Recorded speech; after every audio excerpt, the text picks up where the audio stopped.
Welcome to the S.E.M podcast. I'm your host today, Zach Hewlett, and today we're joined by the legend himself, the famous 50 Shent, Jonathan Shenton.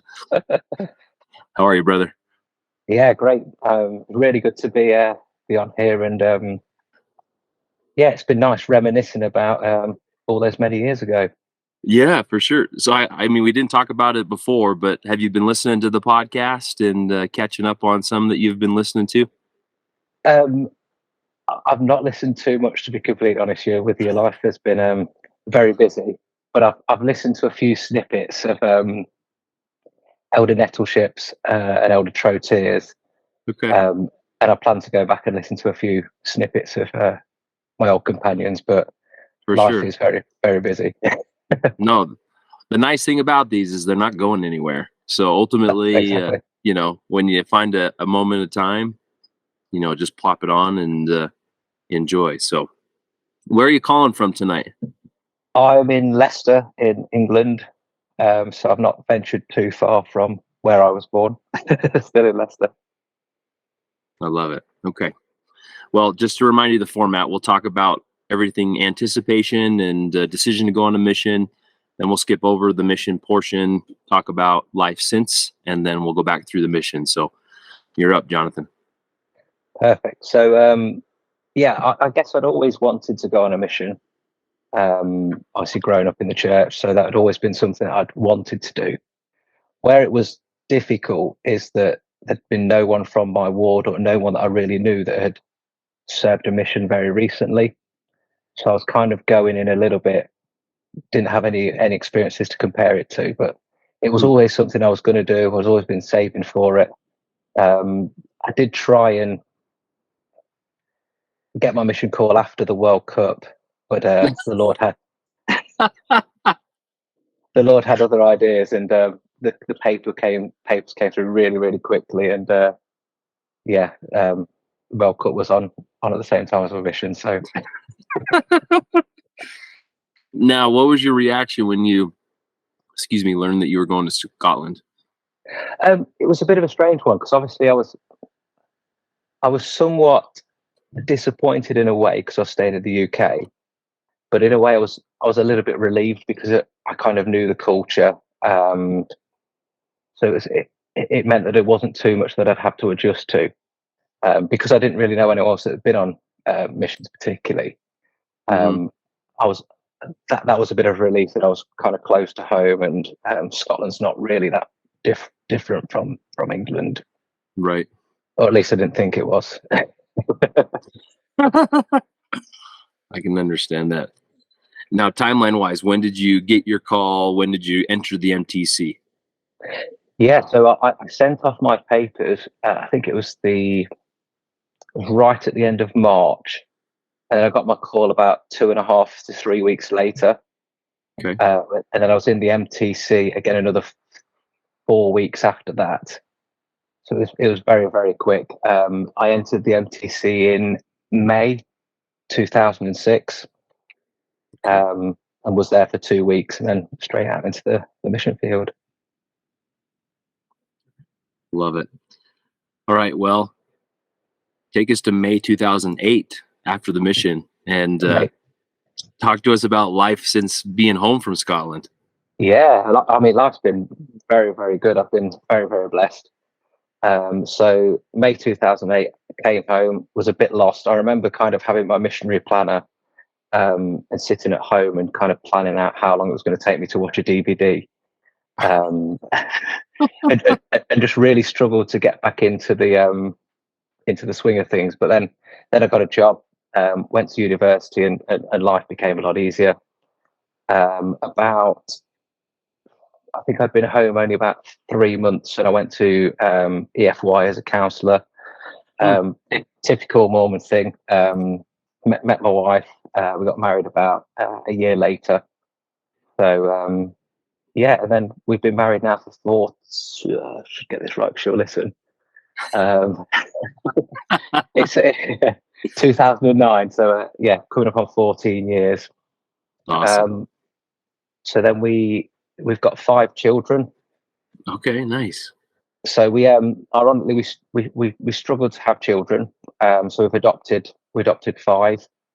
So Yeah. I have 8-year-old triplets, and I have 2-year-old twins. So yeah, they keep me very, very busy. And did you say you adopted all of them? Yeah, we adopted them. So Wow. we adopted the triplets. That was all, I guess, part of the plan. Well, we were planning to adopt 2 children, but then they offered us 3, so we said, why not? More the merrier. Um, so we got 3 Wow. boys. We got Noah, Isaac, and Theo. And then the twins were a bit more of a surprise. We got a call from social services over here in England, and they said that the same parents as the triplets parents were having 2 more. They were having Oh my twins. goodness. Yeah. And they were giving birth to them tomorrow. So we had like 1 day's notice. Oh my gosh. That was pretty manic. So yeah, So now they're all siblings then. all siblings, yeah, and all 5 boys. I got five boys. Oh my gosh. Well, So, yeah. are they all as mad about football as you are then? Leicester City all day? Yeah, so I'm not. We don't want to talk about Leicester City too much at the moment because they're not doing particularly well. But yes, they are. They're all very into football. So actually, Leicester are playing right now. So I'm really sacrificing for you. Hey, Liverpool's playing right now too, so I get you. Yeah, exactly. Yeah. What else has gone on? So yeah, other things is went to university, graduated university, and I work in finance. I'm a financial advisor. That's a great career because it's really flexible. Allows me to kind of spend more time with the family. And it's just the same as all of us trying to balance church life, work life, family life, Yeah. and try not to fail too badly at any of them. No, that's great. Man, good for you. That's to get a phone call and say, "Hey, there's 2 more kids that need you." I don't know if I mean, I wouldn't be ready for that, at least maybe not mentally. Physically, I could get prepared, but man, good for you and good for your wife. That's amazing. It's been a blessing. I wouldn't have it any other way. That's awesome. All right. Well, take us back to the MTC in May 2006. You can start there in your experience and then just kind of go through your companions, areas you served in, and your memories from Scotland. Perfect. Yeah. So MTC. I think the MTC president must have had quite a sense of humour because my mission companion was out of Fenton, so we had Fenton and Shenton. And I thought I had quite a unique name, so we'll be able to find anything to rhyme, but he managed it. That's good. And Fenton was great, really, really nice, laid back guy from Alaska. We got on really, really well. It was just so easy to get on with.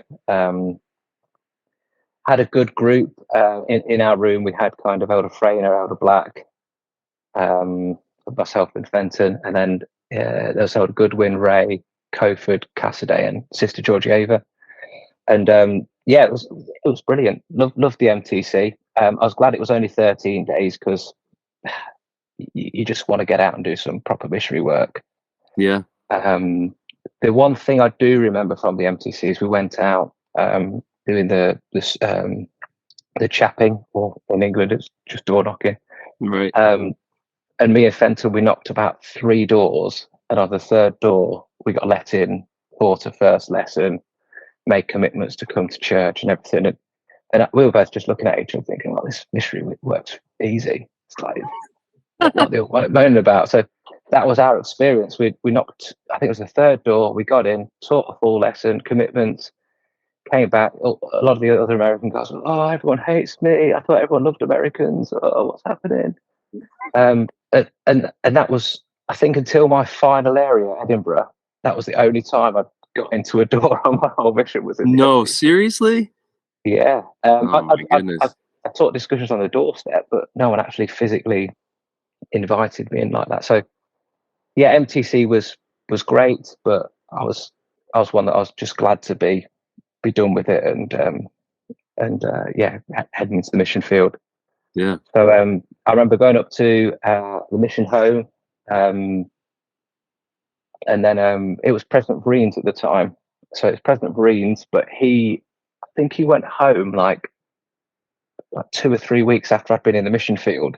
Yeah, I think that's about right. So it was really strange because I remember my first, I'm jumping back and forth, but I remember my first zone conference.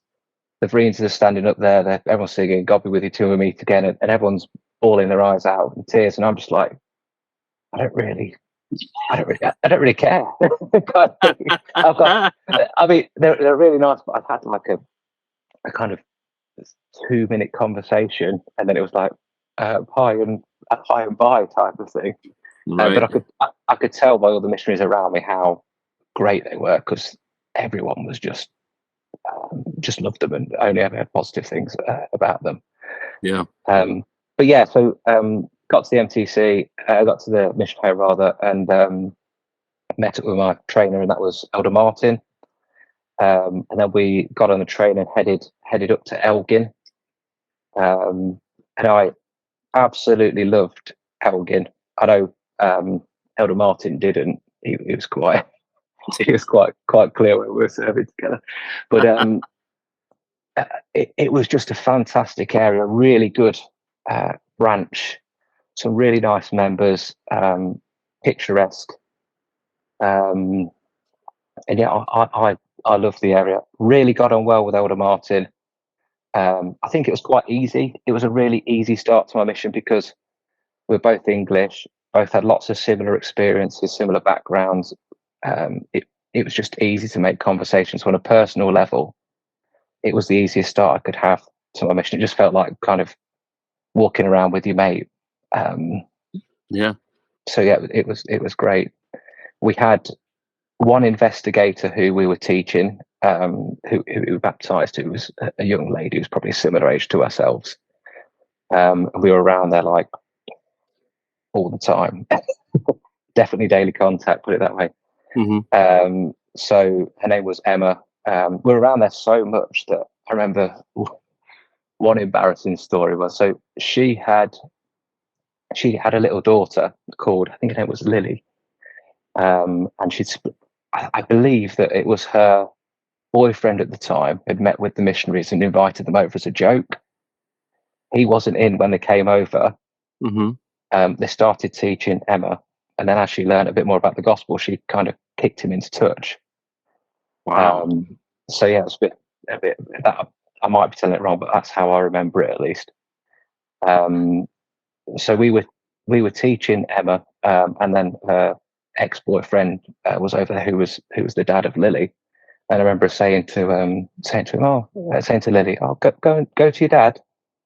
And she started walking over to me, and I was just like, "Oh, no, I'm not your daddy." Kind of walk away, but that kind of gives an idea of the relationship we had, and we really worked hard on getting Emma baptized. Yeah. Oh wow. The other thing I remember about that first transfer, well, there's a couple of things.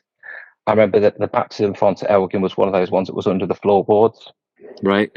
So we spent a good couple of hours cleaning it, and there was all kinds of things living in there because it just wasn't used very often. So that was an experience. It's like right in the middle of the well, they only had one room, so you'd pull up the floorboards and just cleaned it out. And Wow. yeah, that was great. Also, I remember Elder Martin's driving was something that was to behold, shall we say. I think he thought he was like a rally driver, so he was just be bombing around all over the place. I remember one time we were out in the countryside, and he managed to take a pigeon out mid-flight. No way. Quite impressive, yeah. And it hadn't died, so we checked and it hadn't died, so we reversed and made sure just to do the good Christian thing and put it out of its misery. But yeah, no, it was really good times with Elder Martin. Really enjoyed that first 6 weeks. It was the World Cup, so it was nice to be serving with another Englishman. So we could bask in the glory until England did the usual of getting knocked out in the quarterfinals or whatever it was. Yeah, I don't know about your experience, but man, I was in Hamilton during the World Cup that year, and I was just like, everyone said, "Don't go out. Just Yeah. and I remember walking by pubs and being like, don't let anybody see me. Like that's the last thing is I need some drunken maniac to come out celebrating or something and beat the tar out of us, you know. But you know, it was a unique experience to be in the UK during the World Cup because it's such a fantastic event that takes place every 4 years. So yeah, pretty we, crazy. we we were quite lucky because in Elgin there's a lot of RAF personnel. So next to our flat was all these big RAF dudes who we talked to quite regularly, and they'd say, "Oh, if any of these Scottish people give you any trouble, just let us know," type of thing. And you felt quite protected. So that was good. Yeah, that's amazing. And then after Elder Martin, I got Elder Howard, Jason Howard, That's right. who, Jason. yeah, I mean, what a guy, what a lovely, lovely man. Elder Howard was. So initially, I wasn't. What should we say? I wasn't super excited to be serving with Elder Howard. When I first met him, him and Elder Martin were kind of polar opposites. Right. So when we would start conversations, we'd realise that we had very, very little in common. So our conversations ended up centering all about missionary work because we had nothing else to talk about. But it made for a fantastic companionship. I would say that I served out of house for 3 months, and in that 3 months was the most kind of personal growth I had in my mission. And it was all we got on, and we got on really well. But I think there was a lot of growing up in me that was done in that period. Mm-hmm. I learned to kind of work. He was someone that I wouldn't have naturally been friends with back home. Mm-hmm. But as a result of serving with him for 3 months, I'd count him as one of my best friends in the mission. The great thing with Elder Howard was I think I remember him saying that he'd served with someone previously who'd gone home, and it was really hard because he'd been stuck in the flat and he'd been wanting to get out and just do some missionary work. So he was fired up. I was a greenie. We were both really pumped up to get going, and we were unaware that Elgin was hard for missionary work, so we just kind of just got on with it. And those 3 weeks were brilliant. 3 months rather. I think the Elgin area member list had only about 4 pages, so it was the smallest member list Yeah. I'd ever seen. So we'd at least spoken to everyone on that list at least twice in those 3 months. And you got to the point where you were walking down the high street and people knew you already because you'd spoken to them. Yeah. But we were really lucky and blessed because through that time we had a couple of families that started coming back to church. I think there was 2 families that had moved in from other areas, and then we got a few referrals, started teaching quite a few people, and the sacrament attendance kind of had gone from mid-20s to like mid-40s in that That's period. amazing. So it was brilliant to behold. So I'd hear all these bishops, "Oh, Elgin's hard, Elgin's," and I was thinking, "No, it's not. Elgin's great." Yeah. So yeah, it was fantastic. We had an old ward mission leader who was he's got to be dead now, but he was in his 90s then, and he was still working as a cleaner. Wow. And I remember him coming out on teaches with us, and his wife had to tell us stop taking him out because he's not able to come to church because you're wearing him out too much. But he'd just do anything for you. He was great. There's a lady called Kathy Smith. So we worked with her family. They all started coming back to church. There were just so many good families. The Stewarts, Janet Ware, really, really, really liked that wood, to the extent that when I was moving, I was physically gutted. I really didn't want to leave. Actually, that's where we first. You were my zone leader, weren't you? I was your zone leader then. Yeah, that's right. No, we had a lot of fun. You guys were on fire. It was amazing just to see everything that kind of rekindled in that area. I mean, you and Alistair really set the tone, and then when you and Jason got together, it was just like an explosion of things that were taking place there. It was really fun to see you. It was great. I do remember Aberdeen actually, because I remember coming on exchanges and it was so different to Elgin. I was like, wow, there's actually people to talk to here. And I remember wanting to stop people because I was thinking, oh, someone's just walked past me. It's not a sheep type of thing. So Yeah. that was it. It was good fun. Oh man, Yes. yeah. So yeah, Elgin was brilliant. I think I ended up coming back for a couple of baptisms as well. Ironically, one cool thing about Elgin is I found out that so my brother served in Scotland about 3 months after I did. And Oh, when is I that came, right? yeah, so that was quite cool. What's your brother's name? Oliver. Oliver. Okay. Yeah, so I came to pick him up from his mission, and some random missionary, I don't know what his name is. I think he was one of the only sort of assistants at the time. He came up to me, he's like, "Oh, to Shenton, how are you doing?" I was like, "Oh, yeah, great, nice to meet you. Who are you?" type of thing. And he was telling me that he served in Elgin about 4 years later, and they had had a couple that came to church just randomly out of the blue, and pretty much just tell them that they wanted to get baptized. They said, "Oh, we've had all the lessons. Elder Shenton and Elder Howard taught me years ago." And they just turned up, and he said, "I'd got to Elgin. I was quite early in my mission, and I just thought, wow, this is great. Missionary work is so easy." Wow. Did he remember the name of who it was? Or at Yeah, he least did. It was I knew them as well. So it was a couple that were the Johnsons had introduced to us, who we were teaching for ages in the middle of the Cairngorm Mountains age. It was Nicola and Ewan Tate. Oh yeah. Yeah, so they got baptized about, must have been 4 years after I was serving there, 3 or 4 years. Man, that's such a cool story. Because oftentimes Yeah, you leave and you don't know what the heck happens no, exactly. to people you taught later on, unless they had joined the church, right? Well, But exactly. Yeah, and I told Howard, and he was made up because I believe that before Elgin, he baptized one old lady in Invergordon, yeah. and he was really, really, really trying. He's like, "I got to get him." And I think we baptized one other lady, and it's just literally after he'd gone home. But we taught her. I think her name was Jeanette.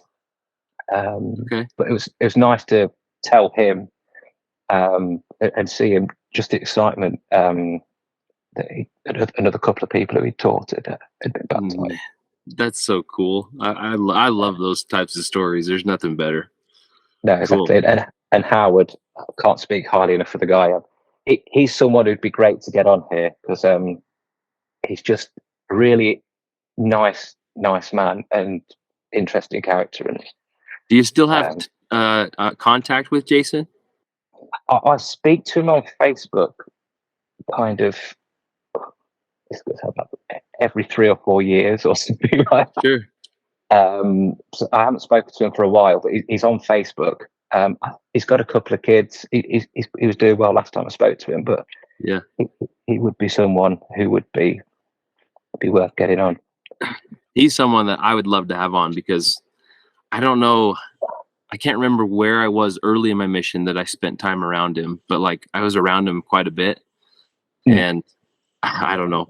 I remember when I first met him, Simon Drew had given him the name of Tim because of Tim Howard. So Yeah. everybody just called him Tim. And I was like, I didn't quite understand it yet because I hadn't gotten into English football yet. And I was like, Tim. And then someone eventually explained it to me, but like, that's always stuck in my mind. Like I see pictures of him and I'm like, hey, it's Tim. I mean, Jason. But yeah, I would love to have him on. He was one of my favorite missionaries in Scotland and just such a genuine person. Oh yeah, that yeah. Absolutely loved you, loved the people around you, just wanted to be part of all the great things that were going on in the mission. So I will definitely get in touch with Jason for sure. Absolutely. And I'd love to hear from him because yeah, he taught me so much in that period of time. Just what a guy. Love it. So yeah, I was almost in tears leaving Howard and Elgin, and then I went to Alloa, Okay. which was great again. So I went with Travis Trotier, who you had on the podcast. Yeah. Before, and again, really, really nice man, really nice guy. I found it was quite a difficult transfer to be the first one with Elder Trotier, not on a personal level because we got on fantastically, but he wasn't very well. So he worked. Sorry about that. You're fine. He worked as hard as he could, and he did. He worked really hard, but you could tell there was a time when his IBS was really flaring up, and yeah, it was. I think he went to the office after he served with me because I think the health was getting a bit too much for him. Yeah. But yeah, we had a great time. When we got to the area, I remember we whitewashed in. We got to the flat and it was an absolute state. It was disgusting. Oh no. Yeah. Do you want to call out the missionaries who were there before you to tell them that they should have cleaned it up after themselves? It was Frainer and Ray, so I knew them quite well. They're both in my MTC group. I think they left me a box of Pringles with like one Pringle in it, and be like, "There you go, Elder Shenton, we've left you some food," type of thing. Oh my gosh! So we spent the first day kind of cleaning it up, getting some food, getting used to the area. But again, what a ward. Other good things about Alloa is you had, I think we were able to have a sleepover every Saturday evening because at the time the elders from Stirling couldn't get to church on time because of public transport. So what was nice is Elder Fenton, my MTC companion, was serving in Stirling at the time with Elder Jansen. Okay, yeah. So we'd have those guys come over on a Saturday, and that was always fun and games. It was good times. And they're both great company. Trotier was again great company. Really just very chilled, very laid back, just nice guy. And Fenton obviously I got on great with. Yeah, it was good. We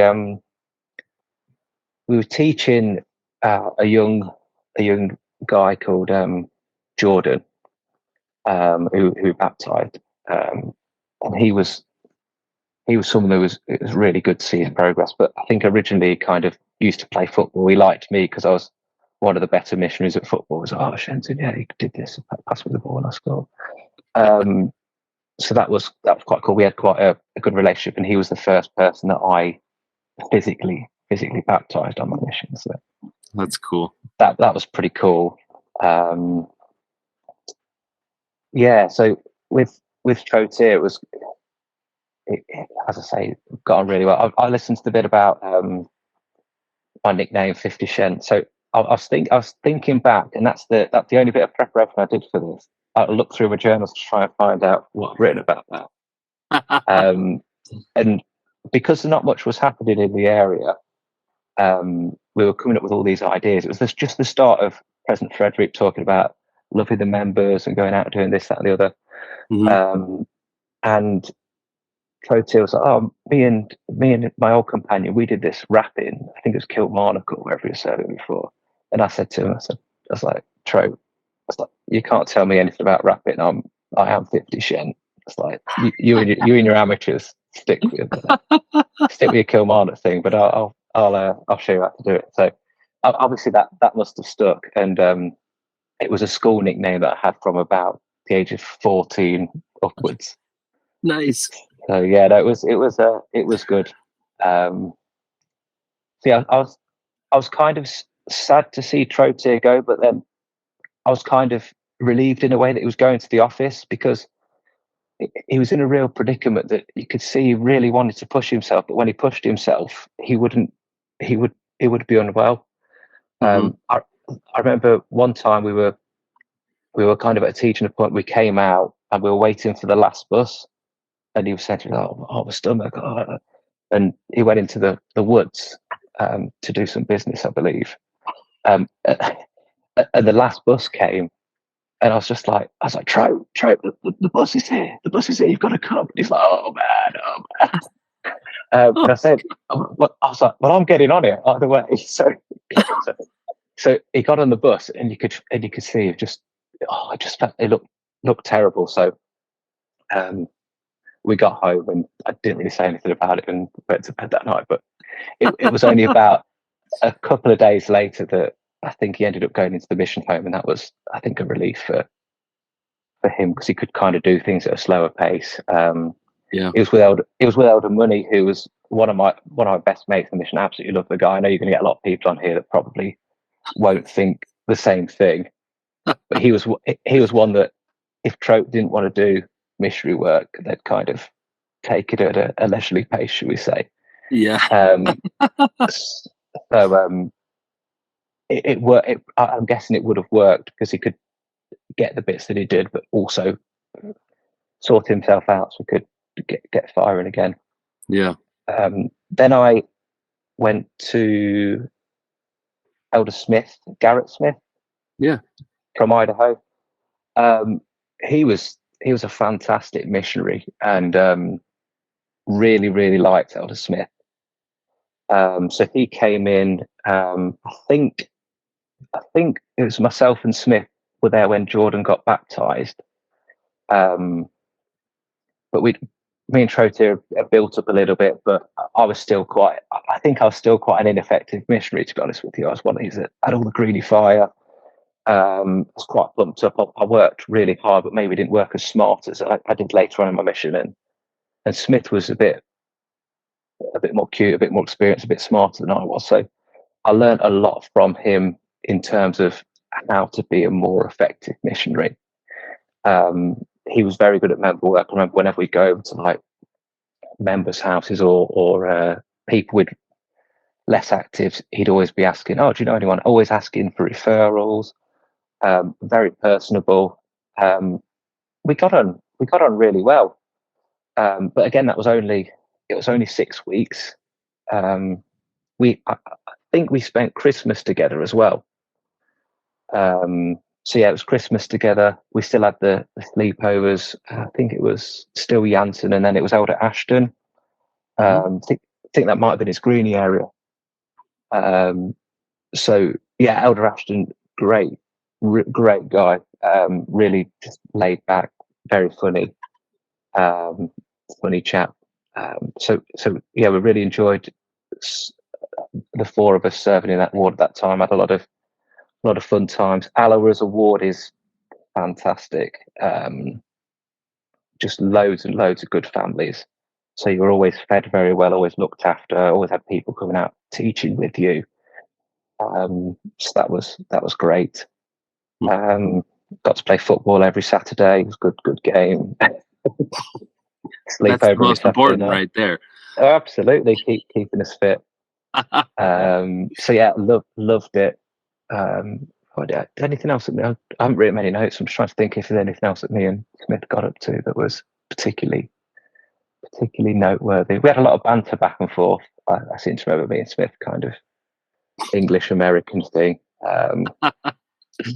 We all did when we had companions from myself, the UK, and vice versa. So I can understand that.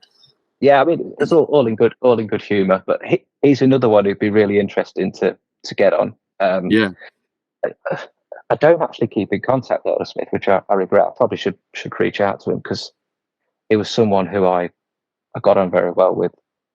But he was a very good missionary and someone who'd be definitely good to get on the podcast. Yeah, we'll track him down. Perfect. Then I went to Pollock with Elder Nettleship. So I have a tendency that when I leave an area, I'm really disappointed. And I remember getting the call to go to Pollock, and this was just after, I believe just outside the flat, the moves before, that someone had been stabbed in the neck, or something had happened outside the Pollock flat. So I was thinking, flipping, I've been to Elgin where no one does anything. I've been to Alloa, that's really tame. And I was thinking, flipping heck, Pollock, what's this all about? So I'm petrified. I'm thinking, oh no. So It's just I was every with day in Glasgow. every day in Glasgow, exactly. So Gosh. I was actually made. So I went with Elder Nettleship, who was great, got on really well, and I was made district leader as well. So I was quite a bit. I was thinking I've got an area where I'm scared that I'm going to get beaten up. I'm a district leader, and I was thinking I'm not ready for this type of thing. Um, and then Pollock as a ward was really small, so it's the first kind of. It was probably a similar size to Elgin, but it just felt so much smaller. Yeah, because you're in a huge city. Yeah, yeah. So you had a massive city. It's all built up, but there's barely anyone at church. So I did find that really difficult. We got the area there's nothing really happening throughout the district. There was nothing really happening. So I'd gone from areas where stuff was always going on, and I'm here like I was like, what's going on, guys? What? Um, so as I say, Nettleship was great. I think he'd been there 6 weeks prior, so he just started getting the member work up and running. So we'd go and see a good group of members, getting a few referrals. We started teaching a young man who was about 13, who was a referral. I think he ended up getting baptized from what I gather. So he was quite cool. We spent a lot of the moves looking for a flat, because I believe that just before I got there, they'd said that they didn't want to renew the flat, and we'd kind of been given notice and had to get out. So we spent there wasn't. You think in that area there'd be flats all over the place, but there wasn't. So we were doing a lot of looking for that. Yeah, we had the district was really good as well. So we had Elder Lynch and Elder Will Coxon in Paisley, who were both great guys, really really fun. We had the senior sisters, so Sister Sieg Miller and Sister Lyon, who I knew very well from the Highlands originally. So fantastic. I was really pleased with that. They'd always mother you, look after you. Just two really kind ladies. And then we had Elder Tomlinson and Elder Luke's over in Greenock at the time. And I like both of them. I didn't know Luke's very well at all before that. And he was one of the I didn't really get to know until I went on exchanges, but very funny, very interesting guy. So enjoyed spending time with him. I remember in that transfer, I think I went on exchanges with Elder Luke's, and we went to see this chap, and got locked. He wouldn't let us out of his house. Oh, that was a bit scary. And it was kind of like, I'm not letting you out until you give me one of your Mormon blessing things. So I was like, okay, yeah, fine. I'll give you a blessing. Just let me out of the house stuff. That's not the way to ask for a blessing, but you no. know, goodness. So I remember that we did. It was a bit strange because we were all trying to do member work, but the areas were very difficult to do member work in. So we did a lot of door knocking and stuff, and probably the most door knocking I did on my mission in Pollock. I remember we did a thing where we tried to get the whole district all together just to break it up and be a bit more fun and knock doors. But again, we didn't really. It's not very effective, so we didn't really get much success. Just a lot of abuse. That was my first experience of zone football as well. I remember that well because it was. It's probably the only time that I remember that it was so one-sided that they had to just call it off and kind of split the teams up, because the Paisley zone was absolutely stacked and the Glasgow zone was full of like brand new American greenies with 2 left feet. So it was carnage. I think we had like obviously Lynch and Will Coxon, who were like the best 2 Americans. All right. Ford, Martin Briggs, loads of people who were fairly competent footballers, and it was something like 7 or 8-0 after about 5 minutes, and we just kind of it wasn't fun. To the extent that in my next transfer, we tried to get it done again, and the Glasgow zone would just say, no, we're not doing it. We just don't want that embarrassment. We don't like football. So, Goodness. so that was Pollock. I've got to admit that was the first time I was not disappointed to be moving when the musical came in. But Nettleship, great guy, great companion. Really, really enjoyed serving with him. Again, it was easy. He was English. We had a lot of things in common. Conversation always flowed. It was just very easy. And I think when I left, he became district leader. Then I moved to Irvine with Elder Kilgore. Oh, nice. And what a fantastic missionary Elder Kilgore was. He was. Do you know Elder Kilgore very well? Did you ever serve around him? I did. I was around him quite a bit when he was in Dundee. So I do know Colin quite a bit. He's awesome. Again, he'd be someone I'd love to hear from. It'd be really good to get on the podcast.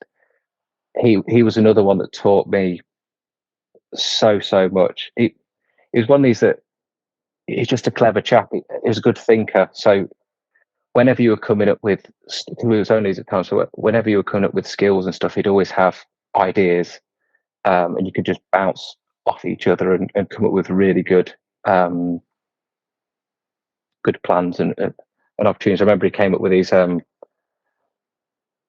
of the 7 ways you can close deals. So he's looking at like sales books, and we were kind of applying that to scheduling people for baptism.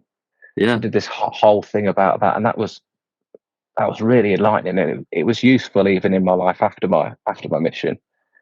So he was really good, and the area. I mean, I went from. And I don't want to do Pollock down because there was some really nice families in Pollock, the Bryces, the McKechnie's, really, really good people. But I went from an area that was really difficult to one that was like, wow, this missionary work has never been so easy. So I think Martin and McConkey had been there for something like 7.5 months or something, and spent the whole time kind of just getting member work going. So they've got pretty much all the young men were called as ward missionaries. As missionaries, you were invited to go to youth every single Sunday. They've got kind of these youth that wanted to come out all the time to teach with you. So it was just set up. So when I got there, I think they just had a baptism, and they weren't teaching loads of people, but they were doing lots of youth family home evenings. Mm-hmm. So we were just getting to the stage where the youth were starting to say, oh, I've got a friend. So I'm literally walking in, and you're just picking up referrals left, right, and centre, and you're thinking, wow, this is great. So yeah, we spent a lot of time with the Jack and Luke Wild, who were I think 15, 16 at the time. Another lad called Josh Ferguson, Rob Yates. All of these were like preparing to go on missions, really good guys. Mm-hmm. And we ended up most evenings we would split, so it'd be Kilgore and Luke, myself and Jack, or whatever way around it was, and we'd go and do a family home evening. So them two would go and teach with a group of youth. We'd go and teach with another investigator couple, and then you'd meet back. So you were getting joint teachers, no one's business. You were getting referrals all the time, and it was just brilliant, so efficient, so easy. They'd be playing. They'd be saying, "Oh, I've got this friend who likes basketball." And we'd say, oh, "Okay, that's great.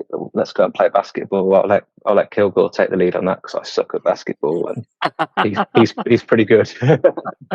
So yeah, you'd be just doing things like that all the time, and it was brilliant. Really, really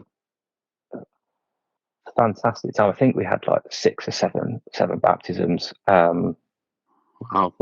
It was an insane time, and what was even better is all of the people getting baptized were being baptized by other young men. Oh man, that's the best.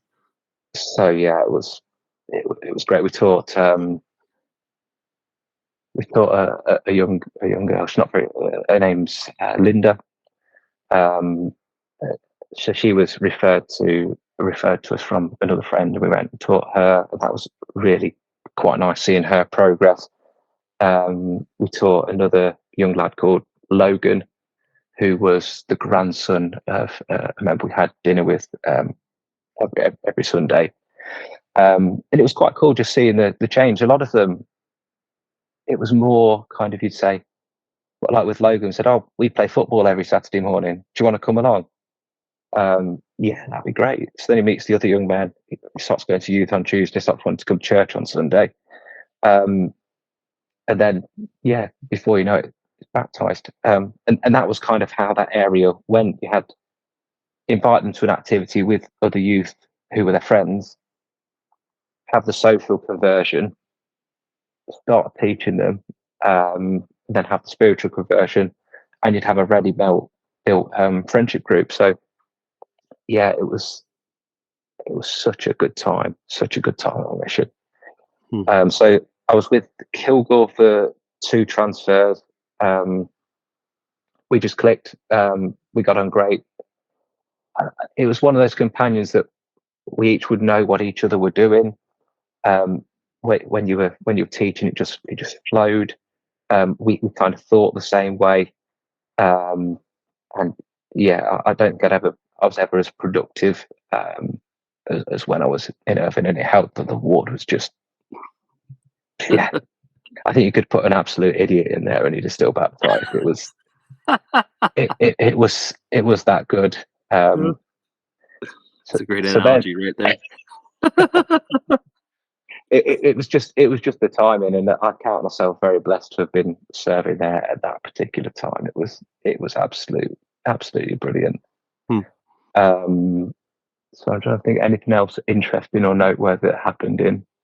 There's loads of things that happened in Irvine, but yeah, it was all fun and games and all very good, and had a lot of success. Then so Kilgore left after 3 months, and I served with Elder Black. Yeah, and I was really buzzing about this because myself and Elder Black served in the MTC together, really good friends, got on really well. But we were only together about 3 or 4 weeks, so we didn't even survive the full transfer. So I obviously upset someone or something happened. So yeah, we got a call out of the blue. President's like, "Oh, the Shenton, I'd like to move to Aberdeen." I'm like, "Oh, great, yeah," type of thing. Because everything was just on fire. We just still had more and more investigators, referrals, flying. I'm serving with one of my best mates. But yeah, then I got moved to Aberdeen, and I was a little bit down in the doldrums, to be honest with you. When I was in Elgin and I'd been out there, I thought Aberdeen was great, but now I'd seen Irvine, I was a bit like, oh. I'm sure President Frederick was like, "All right, Elder Shenton, take this fire to Aberdeen." Yeah, that must have been what it is. Unfortunately, I wasn't able to recapture it completely, but now Aberdeen was, again, it's a fantastic word. I mean, you served there, so you know all too well. What I loved about Aberdeen is I found it was the easiest area to GQ in. Everyone wanted to speak to you. It was just so easy. Just walk down the street and, "Oh, you're right. How you doing?" Okay, that's another new investigator. Mm-hmm. It was so easy to find people. So I served with Elder McCabe. Okay. Got on well with Elder McCabe. Actually, that's quite a funny story. So Elder McCabe, when I arrived there, I believe from what I gather, I think he'd given someone a blessing and fainted in the hospital like the day before I got there. Oh. And he was telling me that he had some kind of like cyst on his thumb or something. I can't remember what it was, but Uh-huh. this thing is writhing around in pain in the middle of the night. So I was like, oh crap, let's go to the hospital. So we went to the hospital and they checked him in. So I was a bit like, oh crap. Jeez. I better just find out what's happening here. So I think I ended up staying there, and then the next day was Sunday. So I'm going to the church. I have no idea who anyone is. My companion's not there. So I think I ended up no, it was stake conference. It was stake conference it was. So I went there with Elder Nay and Elder, feel bad, whoever his companions. It might have been Elder Churko from Peterhead at the time. So I went Okay. there, and Elder Nay's going to, it's like, that's your recent convert. He's just been baptized. Oh, they're in your ward. So it was just really strange that you're there your first Sunday and you've got no idea who anyone is. And you'd have people walking up to you and say, oh, are you Elder McCabe's companion? Where is he, type of thing? And yeah, that was really weird. But I believe what happened is with this cyst, he kind of just rolled over and it burst. So Oh all of a my sudden he was gosh. like, they were just like, oh, you're all right. And then they just dressed it up and carried on as normal. So, but yeah, that was a really strange start to a transfer, as well as me already being I was quite grumpy, to be honest with you, at that point. I was still a bit, I was spitting chips because I'd been moved away from Earth and a bit like a spoiled child. But it didn't last too long, maybe a day or so.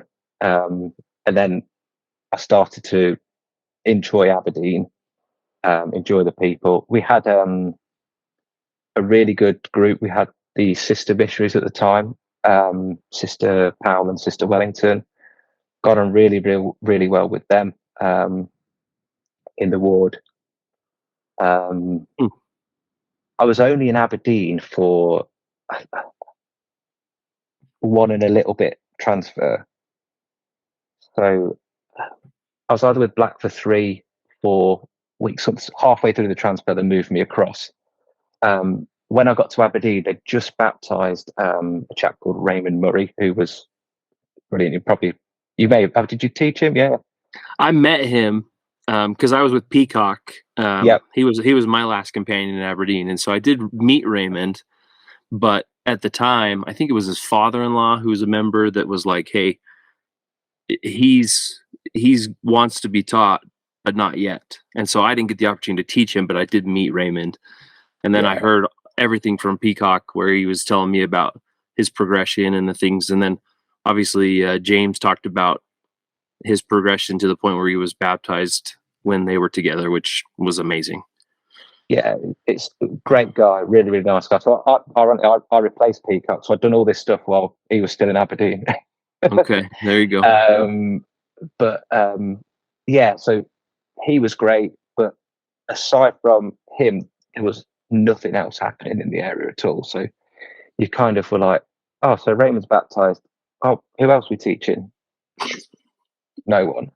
What are the leads we got? No one. So it was really strange, because then it was like, okay, well, we're going to do our member work, but we're just going to GQ like crazy. So did loads and loads of GQing. Biggest regret of my mission was in Aberdeen, actually. So we GQ'd this guy who was a Baptist preacher, and he'd been like 3 years through like preaching school. Sat down, we had the first lesson with him, and it went really well, really spiritual. And it came on to a discussion around baptism for the dead. He said, why do you baptize people for the dead? And we showed him the scripture, explained kind of the plan of salvation a bit. Then he looked at us and said, yeah, my church doesn't teach that. And they really should do, shouldn't they? And we're like, yeah, they should do, because it's true. And that evening we had another teaching appointment where we were going to show the restoration DVD. And I felt that I should leave the restoration DVD with this chap. And I was just like, no, I need it. I need it for my next teaching appointment. And I felt that impression again, but I didn't give it to him. I kept it. And then about the next day, he messaged me and said, thank you so much for everything that you've taught me. but I've just invested so much into my preaching. I've been studying for 3 years. I don't want to meet with you again. And Oh, wow. for a while, it really ate me up, and I thought, I've ignored the Spirit there. And it really, really, really irked me. But we all make mistakes, and it's what can you do? Well, we've So, all had those experiences, though, right? Where you come across someone who is so invested in their own church, whether it was Church of Scotland or, Catholic, Protestant, it doesn't matter. And anytime you speak to them, you could get, because they're this close to the spiritual truths, that once you teach them those truths, they recognize it. yeah, But then immediately they go, but what about everything behind me? Like, this is that exactly. pivot point, right? And sometimes, like you just said, it was well, I've already invested so much in this that I can't step away from it now. And it's unfortunate that some of those situations that's their livelihood, right? And Exactly, yeah. so, but yeah, we had many of those instances where we taught people, they felt the Spirit, they recognized what we were teaching them was truth, and they just said, I'd love to, but that statement I heard too many times. But yeah, I feel your pain. I completely do. The other interesting thing that was happening about the time that I was in Aberdeen was, and probably had loads of missionaries talk about this, I guess, I was think I know where you're going. hammer time. Have you had many people talk about it? Oh yeah, we've brought it up quite a bit because it was a fairly polarizing point in the mission where, Oh, my yeah. goodness. Well, I'm not going to sit on the fence because I've got quite a strong opinion on it. But it was absolute car crash and tosh in my opinion. So, I was a zone leader at the time. I remember going to the zone leader council where they were kind of discussing this concept and thinking to myself, what's this all about? Flipping heck, who's come up with this? and expecting everyone around me to be thinking the same thing, and they're all like, "Oh yeah, this is a great idea, yeah." And I'm like, "What? What are these guys smoking? What the hell is happening?"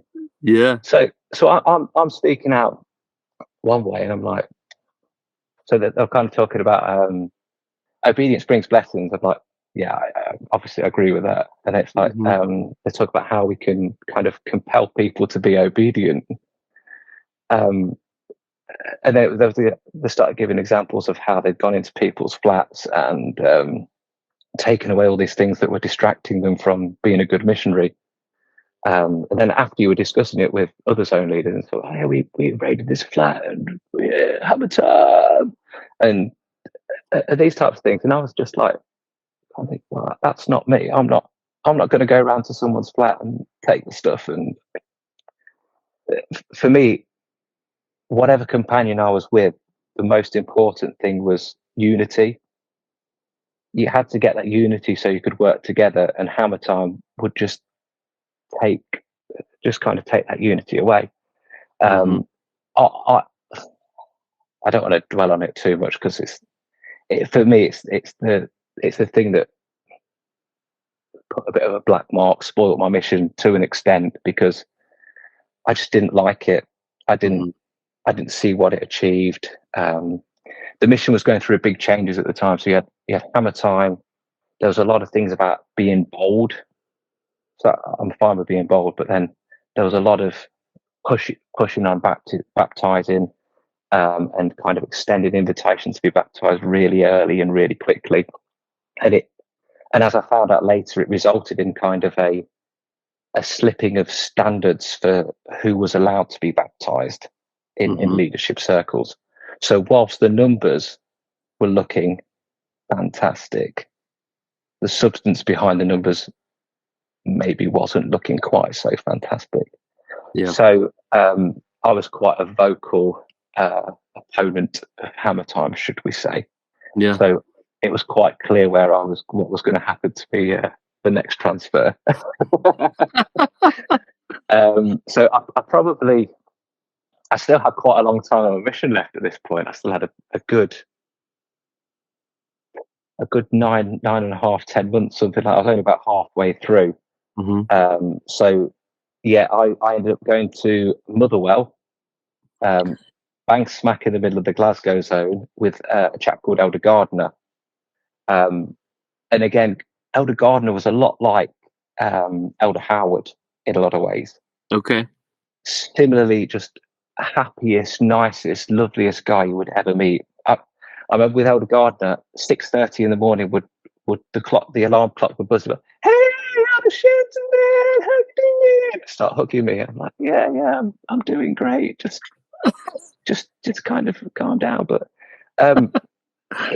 he's someone I keep in contact with now, because I felt really protective of Gardner, because he was one of these just kind spirits. So when I was in an era of hammer time, which was bullying the weak and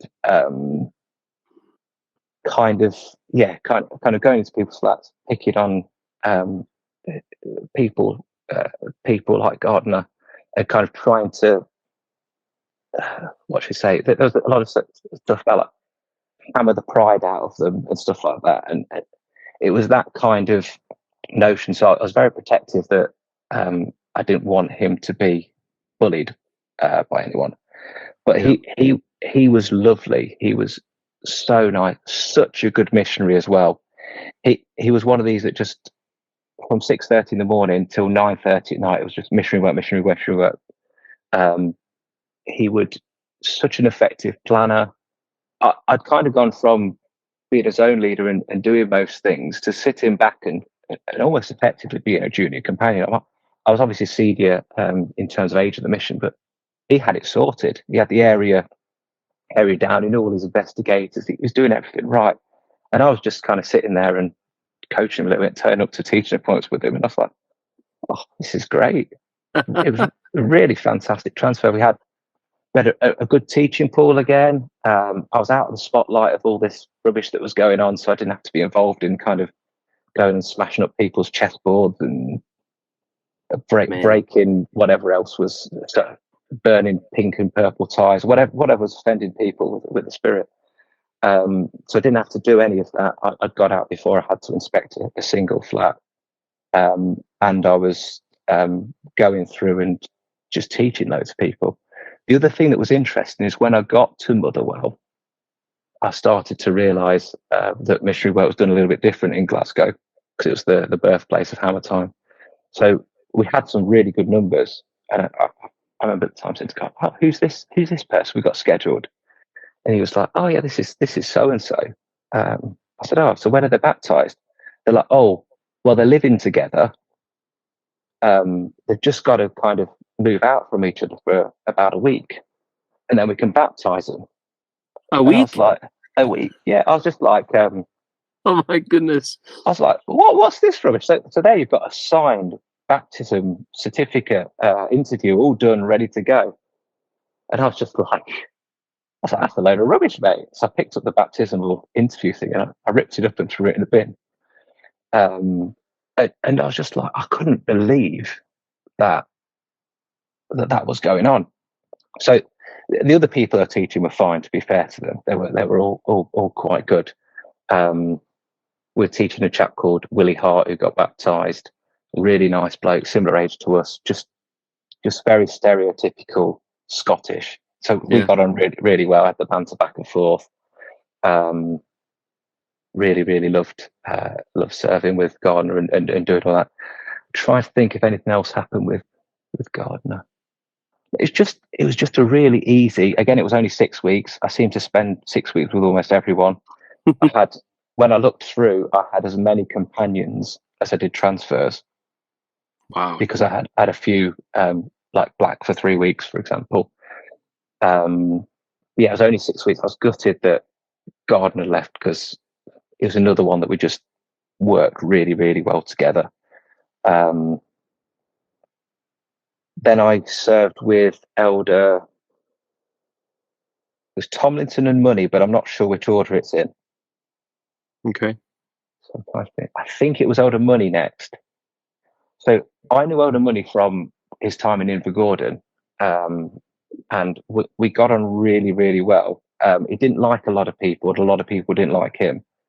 But I really liked him. I found him really, really funny. He was kind of one of these that just, whatever was on his mind, he would just say it, and he didn't care who was listening. And I thought that was great. We've gone on exchanges a few times, and I think he thought I was the bee's knees because we'd had a lot of success when we were GQing, and it was very much that with money, if you had a bit of fun and you had a bit of banter and joking with him, he would work. But hammer time was, I guess, for someone like money, it was the worst thing that could possibly happen, Right. because it would just start a fight with him. So you'd go in, you'd have someone telling him, you can't have this, you can't do this, you can't do that, you can't do that, all these rules. And then he just goes, do you know what? Well, I'm not going to do any mystery work, so off, type of thing. And that sounds like him. Yeah, and that's kind of how his mission had, from what I gather, gone in pretty much every companionship. So I found this out later, but apparently he'd requested to serve with me every single transfer for a long period, and then we got put together in Motherwell, and it was all right. Yeah, we got on well. We weren't as effective as me and Gardner were, but we had success. We were teaching a lot of people. He was out the flat every morning by 10 o'clock, and he did the work. So yeah, it was good. And on a personal level, I loved the entertainment from spending every day without the money. I was never one that took myself too seriously. So when he was saying stuff on the bus or whatever he was doing, just rolling with it and having fun, and then just bantering back and forth with him. It was great. It was really entertaining transfer. So I believe we didn't quite finish the full transfer. And although you're probably thinking it was our fault the emergency transfer happened, it genuinely wasn't. I believe that then I think it was Money and then Tomlinson. So Tomlinson came to serve with me for his last kind of 6 or 7 weeks. Okay. So I had Money, then I had Tomlinson still in Motherwell. So I had 5 companions in Motherwell. Wow. And I was there for 5 transfers. So I had Tomlinson for the last 6 weeks. So he was really trunky. I'm sure you would have known Tomo in Aberdeen. He was trunky then. Yeah, so last 6 weeks he was really, really trunky. So we kind of made a deal. I'd been his district leader in Pollock. We had a really good relationship. We got on really well. And I kind of said to Tomo, I said, I know you're trunky as hell, mate. As long as you're out the flat by 10 o'clock, do what you want in the morning, type of thing. So didn't have a companion study, nothing like that for that transfer. I hadn't had too many with Money, to be honest with you. But he was out the flat every day by 10 o'clock. And again, really liked the guy, had a lot of fun. We taught we were still teaching quite a few people. I think I ended up having about 6, 7 baptisms in Motherwell, and I think me and Tomo baptized, me and Money baptized. So it was, the missionary work was still going well. I do remember one time where we were teaching a first lesson, and I was talking, God is our loving Heavenly Father, and then you look at Tomo to start teaching his principle, and he's there just like staring out the window. And just like, I'll teach the next principle then. And then you give him the chance again, and he's still just staring. Then after the lesson, he goes to me, he's like, oh, I'm so sorry, Shenton. I was just thinking about home. But no, one other thing that they started doing that was quite a funny thing with me and Tomlinson is they started, initially it was kind of distributing cars almost based on your performance. Yeah, I heard that. Yep. And then it got to the stage where they try and secretly take your car away from you, even if you had better numbers than other people. So it'd be kind of like saying, well, you started from this high point, but this companionship here in the centre of Glasgow had nothing. Now they've got one investigator, so we should think they should have a car, or whatever criteria they came up with. It was more probably like, we don't like Shenton, we don't like Tomo, so I want to give it to my mate. So because I think we've got 3 people scheduled out of 7 people at church or something like that. We're like, oh, they've got to give us a car. So they gave us a car, but they said, because there's not enough cars, you can only have it for this day. And Tomo crashed the car on that day. So someone went to over. I still think it's probably technically his fault, but the church never paid out. Someone went to overtake, and the Tomo went to overtake in front of him, and they crashed.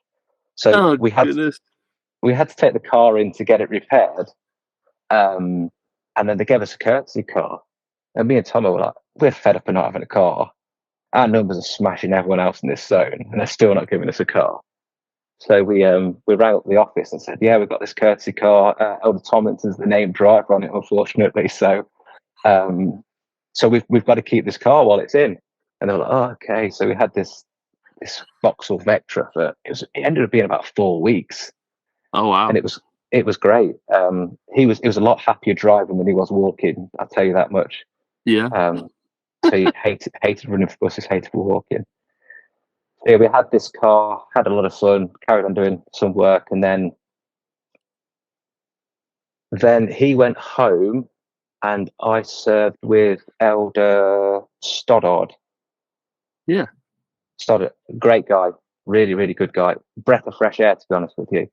So I think ironically they may be district leader again at this point, which was very bizarre because they were asking me to do things that I just kind of just ignored them.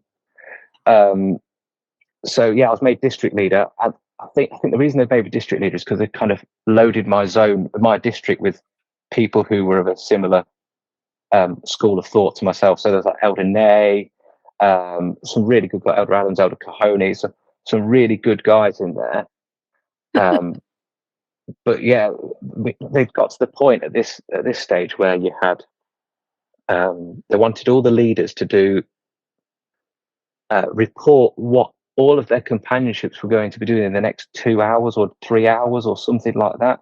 So you'd have to call the zone leaders at 10 o'clock, 1 o'clock, 4 o'clock, and then in the evening or something along those lines, something ludicrous. I mean, there wasn't much leadership going on. It was micromanagement. This was another product of it. So you'd have all this going on, and I just didn't ever bother calling. And I didn't ever bother expecting my companionships to call either. And when they kind of called me up, said, sorry, too busy doing mystery work or that type of thing. So ironically, they kept me on as district leader for 2 moves as well, doing this stuff. But in Motherwell, I guess I was still kind of getting the numbers, which is what they wanted. And a lot of the so-called problem missionaries were happy enough because I was the leader. So there wasn't too much back and forth fighting between. A lot of the leaders were petrified of it, like Elder Nay had to kind of throw him out a window or something. So I guess because I was his mate, there wasn't really too much worrying about that. But yes, Stoddard was fantastic. Just really good missionary. We just worked really well. Nice companion studies. Had a lot of success. I think we had a few baptisms that transfer as well. And I was sure when Elder Stoddard was there, I was like, oh great, I'm leaving Motherwell. I've been here for ages. But no, Elder Stoddard left after 6 weeks. And I trained. This is the first time I was training, ironically. So I was thinking, why on earth are they letting me train as well? I'm not on board with all this stuff that's happening. I'm district leader, and now they're letting me train. And I trained a chap called Elder Yates. Unfortunately, he's passed away. Elder Yates. So yeah, really, really sad news. I think he passed away a few years ago. Really? Yeah, but such a funny guy, such a funny kid. he was from Idaho. He come into the mission, and I think when President Frederick introduced them at the greenies, he's like, Elder Shenton, really successful, baptizes everywhere, blah, blah, blah. And he's like, oh, you're the man. He didn't say anything about any other missionaries. Like, you must be way better than them. Type of thing. And that's just like, I was like, well, yeah. Just kind of just went with it. He was from, I remember him telling me that he was slightly deaf. He had some like farm equipment blow up in his ear or something. So he'd always talk loudly, a bit more loudly than everyone else because he couldn't hear himself. And he was another one who just didn't care what anyone thought about him. And he'd call a spade a spade. He was straight down the line. So all the leaders came over and started trying to hammer him at the beginning. And he's just like, Shenton, what's all this crap about? And I'm like, I don't know, mate, you've got it for 2 years, so good luck. But he just didn't care. He just started calling them out on it, saying stuff about them really loudly. I'm not sure how his mission went, but I'd imagine he had a hard 2 years. Ironically, I know that when my brother went to the mission, he said that Elder Yates was like the first person to come running over to him and say, "Oh, Shenton, how you doing?" Cool. But he was one who was just straight down the line. He wanted to be there. He wanted to do the work. He just didn't want any of the politics, any of the telling him that he couldn't wear a purple tie, couldn't wear a pink tie, couldn't. Yeah. I don't know whatever was the flavour of the month for being offensive to the spirit at that particular time. So yeah, we had 6 weeks together, and then actually Motherwell, I'm doing it a disservice because what an area. Fantastic ward mission leader there, Craig Mitchell, brilliant guy. Nothing was ever too much trouble. He'd do everything for you. He lived in the middle of nowhere, so you'd go over and see him, and he's like, I've got my brother's son down the road who we're teaching, I've got this referral, I've got this, and nothing was too much. And there were so many great members in that area. We were fed really well, looked after really well. If you ever needed to joint teach, not a problem. Records. There was just so many good people in that ward who would help you out. That was fun. There's a lady who'd always play pranks on every new missionary who'd come in as well, which was quite entertaining. Pretend to be some kind of witch and do some ritual and then chase you out the door. So that was quite fun because she did it with every single missionary that I was with. So seeing the reaction of each of them was quite entertaining. Another funny story about Yates that will make you laugh. So obviously when you have a greenie, you've got to do at least one prank on them. Mm-hmm. So we went to the chip shop, and he said, I want to order something really Scottish. So I said, you need to order something called I said, you can have a haggis supper, but I'd recommend a jobby supper. So he went up to the counter. He's like, can I have a jobby supper? And the guy's like, yeah, good one, mate. And he's like, no, I want a jobby supper. Can you get me one now? And the guy goes to him, like, well, if you hang on a minute, mate, I'll just go out the back and make you one. And at that point, I was like, I better just step in and explain what it is. But no, that made my day when he was going with. It's properly going at the guy and getting angry at him for not having one. That's hilarious. So there's a few things with Yates that we did that were fun. And then,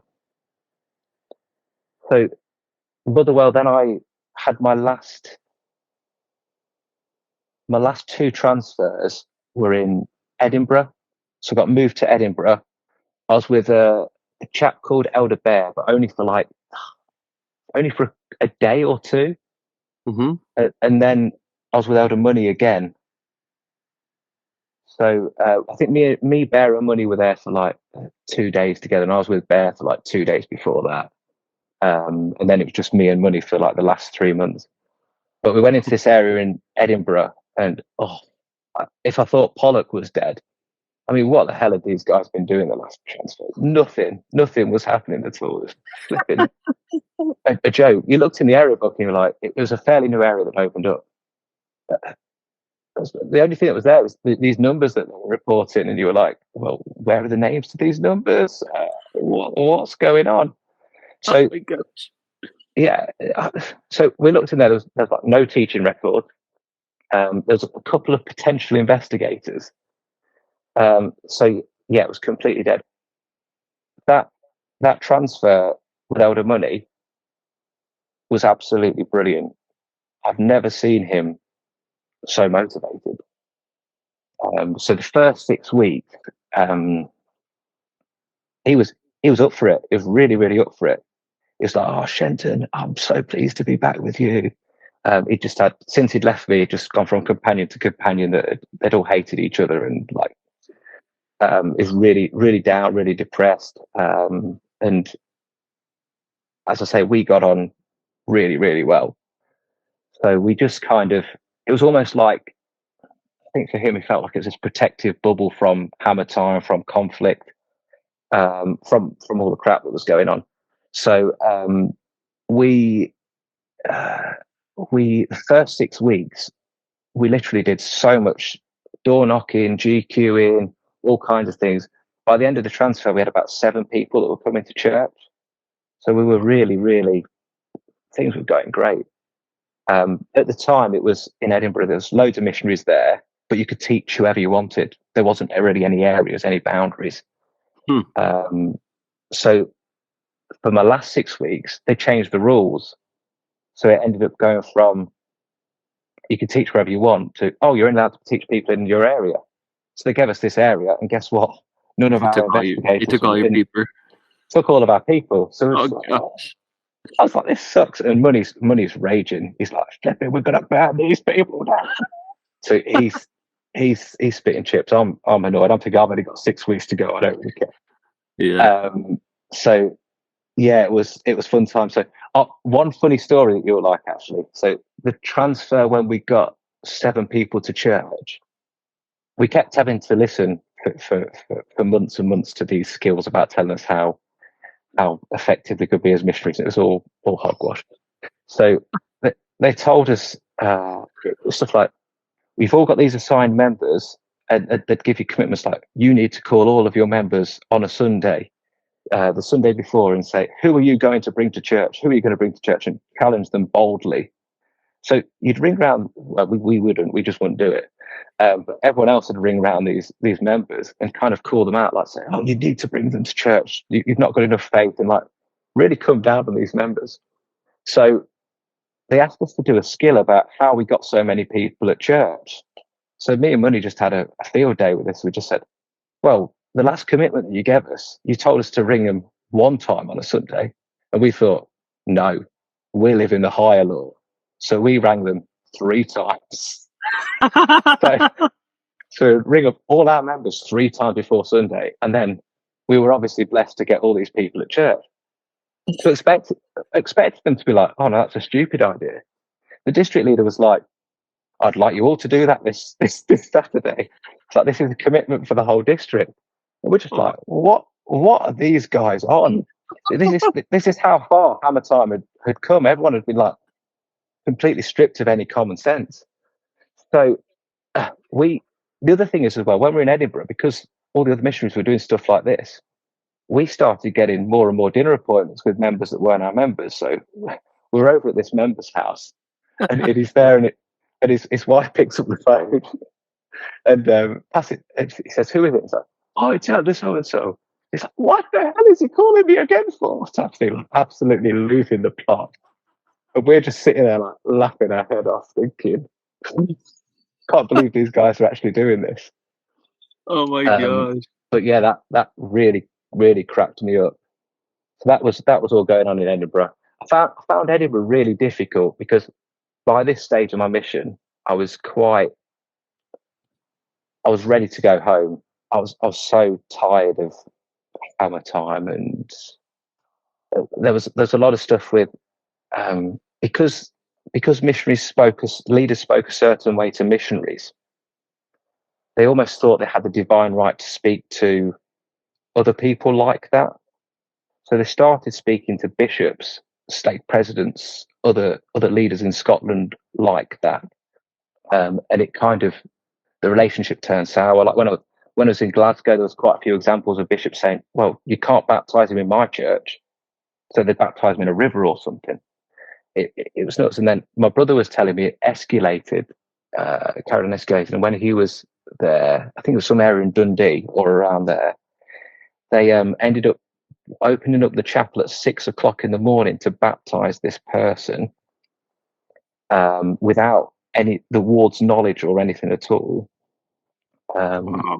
And then it just completely soured relations. Like that ward didn't want missionaries, and but you could see it. You could see it happen. You could see it coming in the way it was kind of progressing, because there's lots of numbers, lots of pushing for numbers, and it was all about kind of, yeah, I've hammered the pride out of that person. I've got them on board with missionary work, whether that's a leader, and there was this kind of sense of, yeah, by me kind of picking on them and hammering them, I've hammered them into shape. Now they've been stripped of all the pride, and they're willing to get on board with things. So they talk about that for either other missionaries or for ward leaders. And it was a really dangerous school of thought. And it progressed. From what I'm told, from my brother, is when the new mission president came in, he just laid the smack down on them and cleared house. Yeah. But yeah, so Edinburgh, the last 6 weeks, to be honest with you, we just had a lot of fun. We kind of played a lot of pranks on people who we weren't big fans of, and just had fun for that last 6 weeks. We still did a lot of, ironically, because there's only so many pranks you can pull in a day. We still did a lot of door knocking. Money absolutely loved door knocking the uni flats. So we used to go the uni flats, knock all over them all the time, and and a fair bit of member work. But that last 6 weeks, when they'd taken all the investigators from me, actually we baptized in Edinburgh, which was quite. We baptized. So we're teaching this chap who was Nepalese, and he barely understood what we were saying. Mm-hmm. So really nice guy, but it's kind of like Joe Smith. Who's Joe Smith type of thing.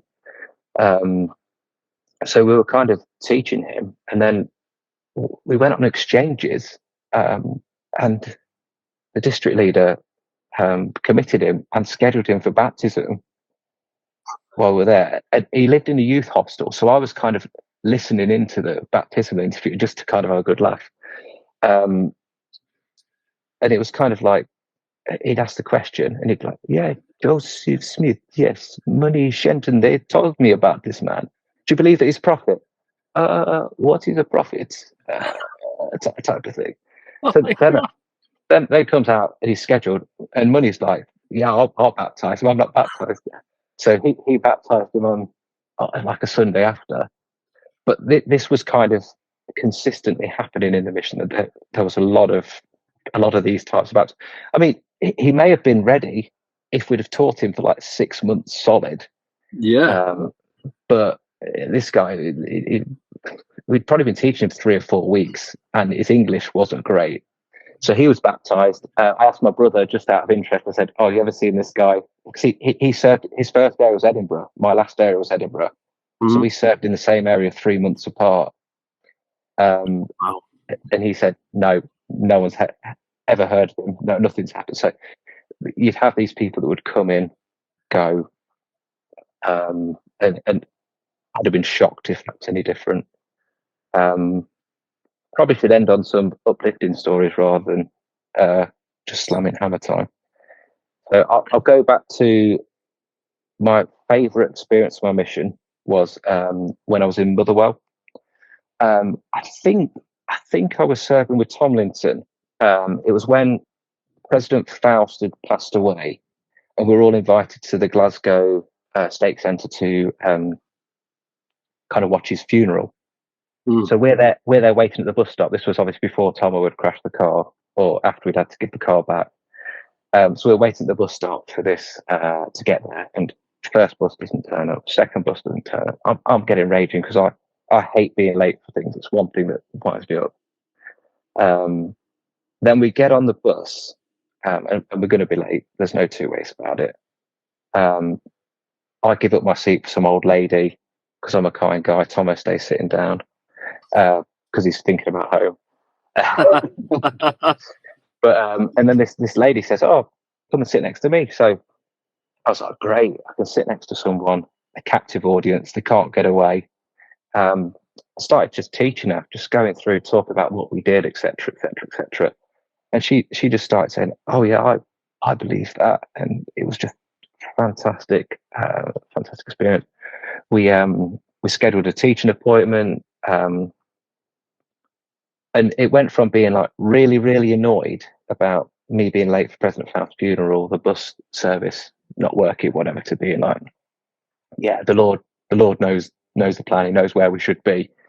And it wasn't the smoothest route to baptism, but she was baptized. So she,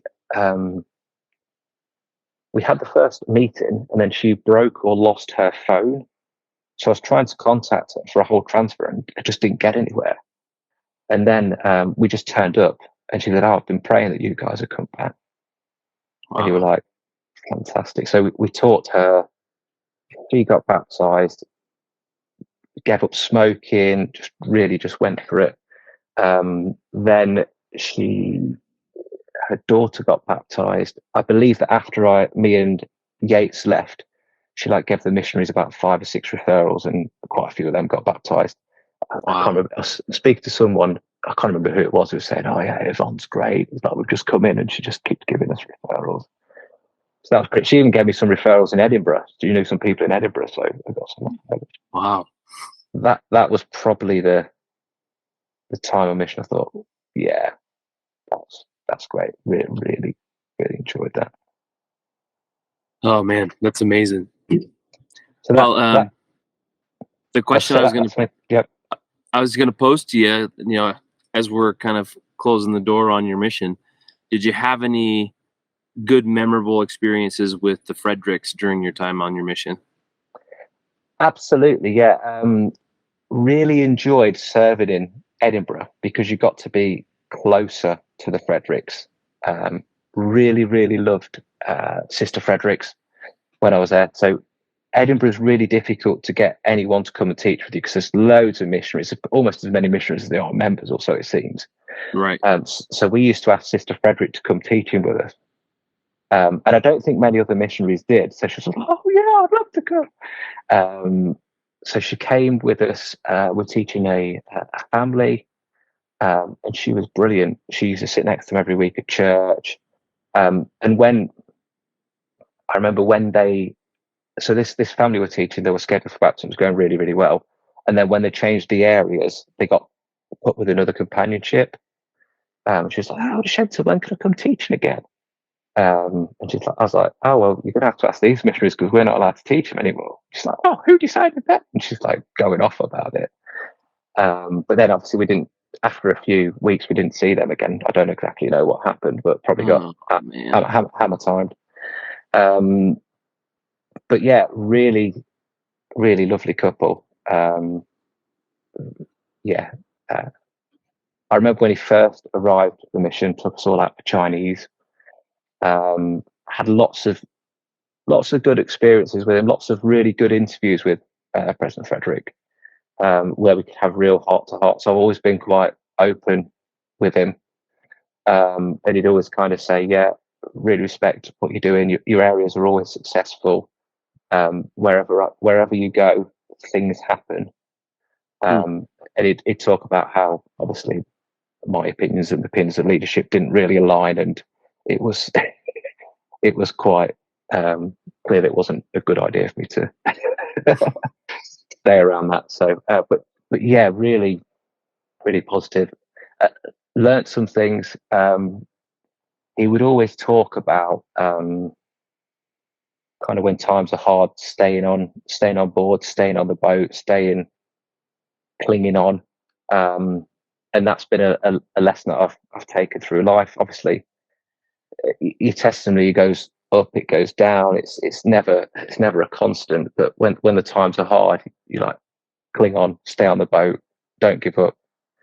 And that was the same as a mission. When times were hard, when I didn't agree with what was going on, you still just plow on, do the work. So yeah, that was one really good lesson that I learned from prison. A lot of time for the man. And yeah, lovely couple. So yeah. I love that. Well, I got to give you props before we kind of wrap this up. Because again, like, I had the opportunity to talk with Chris Lewis, who Chris is Sister Jane Lewis's younger brother. And Okay, he came into the mission in October of 08. So like probably about the same time your brother came in. yeah. And he basically said, he's like, I got to the mission really excited to go there and have fun and to, you know, just enjoy my mission. And he got basically just lined up with his MTC group at the mission home and they picked him apart. Yeah. And so honestly, like, the interesting thing that both myself and Jack have talked about quite a bit is seeing like the progress, progress, Yeah. the progression of Hammer Time and how that impacted the mission in so many different facets. You know, it wasn't just missionaries like you talked about. It was polarizing to members. It was polarizing to leadership, and to the point where, like you said, more and more leaderships didn't want to have missionaries in their wards because missionaries were doing what they felt was best as opposed to following direction of the bishop and the ward mission leader and everyone in between who have that jurisdiction over the area that they're serving in. And so I have a great deal of respect for the way that you handled it, because, you know, Jack and I have both talked about this at length, that if we were in the mission when that happened, I probably would have come to blows with a few guys. There's no doubt about it, because if I had somebody come and pick me apart for things that were not the most necessary things, you know, missions are hard. And Yeah. if I want to take a break and play a board game or just kind of decompress a little bit so I can go out and be better the next time, I didn't see any problem with that.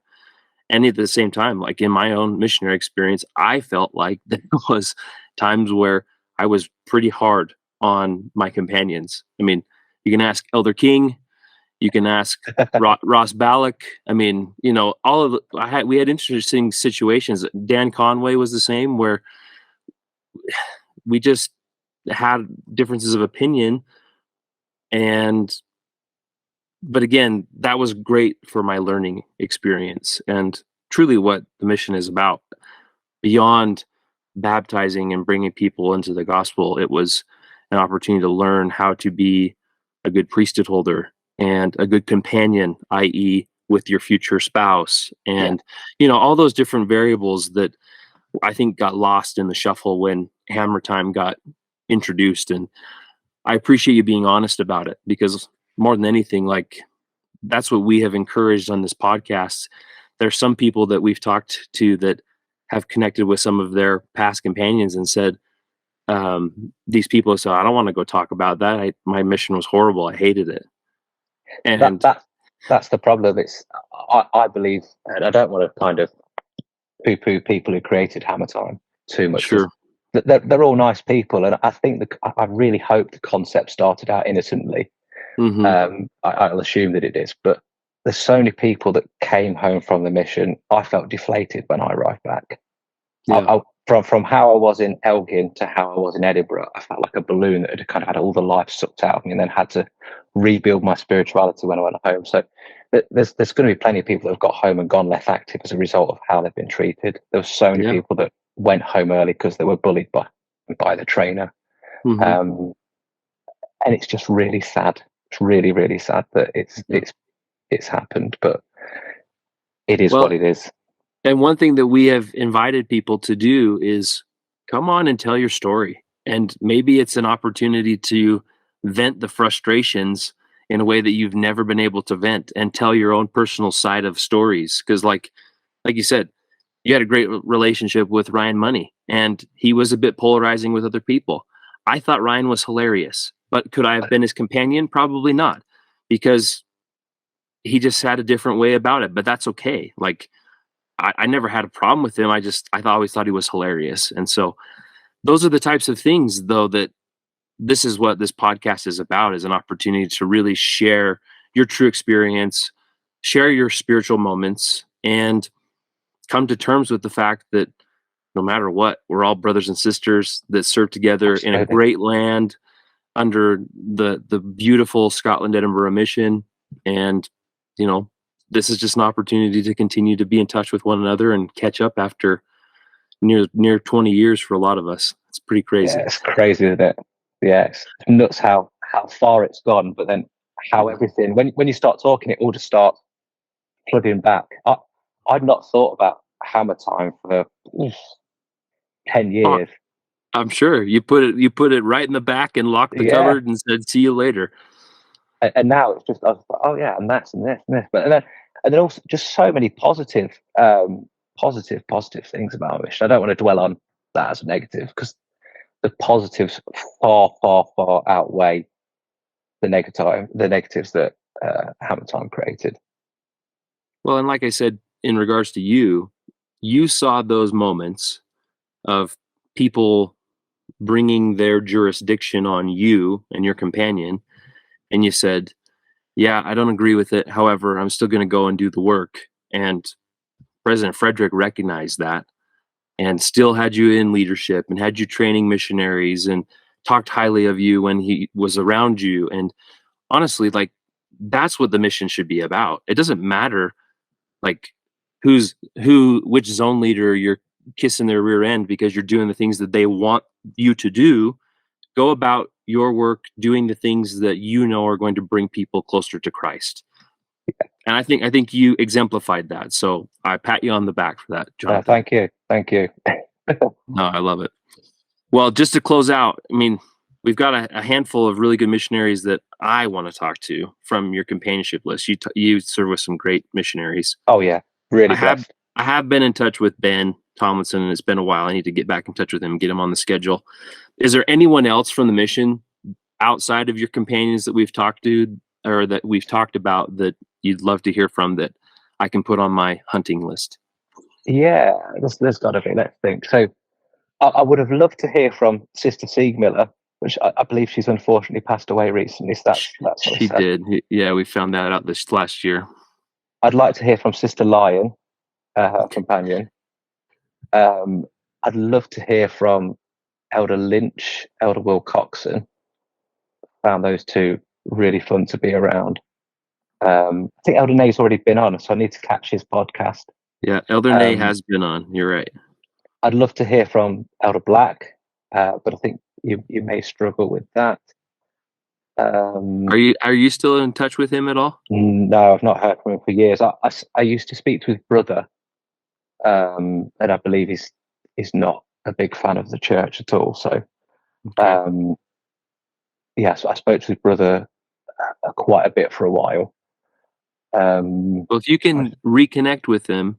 Oh yeah, I'll try. We'd love to talk with him. I mean, I spent some time around Brian in the mission, and he was a great missionary, so I really enjoyed him. Yeah, I'm also reaching out to Elder Ford. Do you remember Elder Jason Ford? Yeah, Jason. Yeah, so I work around his brother, so I've asked if he'd be interested in coming on the podcast, because I think he'd have some unique experiences to share. Yeah, I agree. When I reached out to Jason, I said, "Hey, I'd love to have you on the podcast," and he was like, "That's not my thing." And I said, "We'll see." So keep working on it. It'd be really nice to get experiences from people who maybe don't come to church for whatever reason now, just to kind of see how that's progressed and see how they feel about their mission now. if you want a really, really entertaining one, Elder Money is the man to speak to. Oh, I would love to have Ryan on. Yeah, he's had such an interesting life after his mission as well. I'm still in contact with him. Yeah. And he will give you a whole host of ammunition about hammer time, his experience. His mission was one long fight, basically. Yeah, absolutely. I understand that. My goodness. Yeah, I think that's me. I know I've left. I'd like to have him on a Cojones as well. He's on the future schedule. He's on the list. He's a fun guy. Yeah. Elder Humphreys. Yeah, Leo. Yeah, Stephen Gardner would be a good one to get as well. Okay. Who obviously I served with. He'd have had a longer time with hammer time, but he's probably too nice to say anything negative, to be honest with you. Maybe we can get Stephen and Jason Howard to come on together and we can compare them. Oh yeah, just two such lovely people. I love it. They're an American and English version of each other. Oh my gosh, that's amazing. Well, good. Well, Jonathan, thank you again for making time to come out and share with us. It's been a pleasure to catch up with you again. I mean, it feels like yesterday that we were running around in Aberdeen and catching up and enjoying time with one another.